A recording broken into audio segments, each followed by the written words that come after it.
Positibo ang mga kongresista sa pag-usad ng impeachment talks sa Senado. Kaugnay nito ay giniit din ng kapulungan ng umunoy pagiging one of the most productive in history ng Kamara. Ang detalye sa sentro ng balita ni Mela Lesmoras. Mela.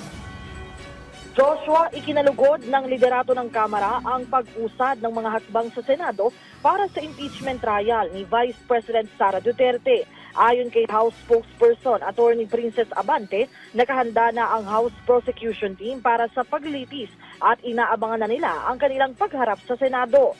Patungkol naman sa mga kritisismo, nanindigan ang Kamara na patungkol dito sa impeachment, sumusunod sila sa batas at patuloy nilang sinusunod kung ano ang nakasaad sa konstitusyon. Kasabay niyan tiniyak ng liderato ng Kamara na patuloy rin ang pagtutok nila sa mahalagang panukalang batas ngayon, lalo na ang mga prioridad ng administrasyon para sa kapakanan ng mga Pilipino. Giit ni Abante, sa ngayon itinuturing na one of the most productive in history ang Kamara. Sa mga puntong ito, balikan natin ang bahagi ng pahayag ng House spokesperson.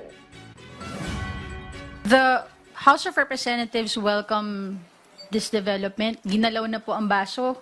Nakinig na po ang Senado sa mga pahayag, hindi lang ng Kamara, kundi ng iba't ibang sektor ng lipunan.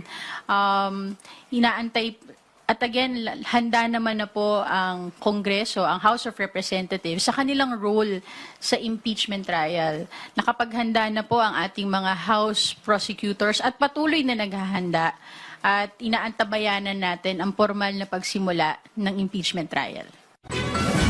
Joshua, ang inaabangan naman natin ngayon dito sa Kamara ay ang plenary session kung saan inaasahang may mga bagong panukalang ipapasa ang mga kongresista bago nga ang magtapos ang 19th Congress ngayong buwan. Joshua? Maraming salamat, Mela Lesmoras.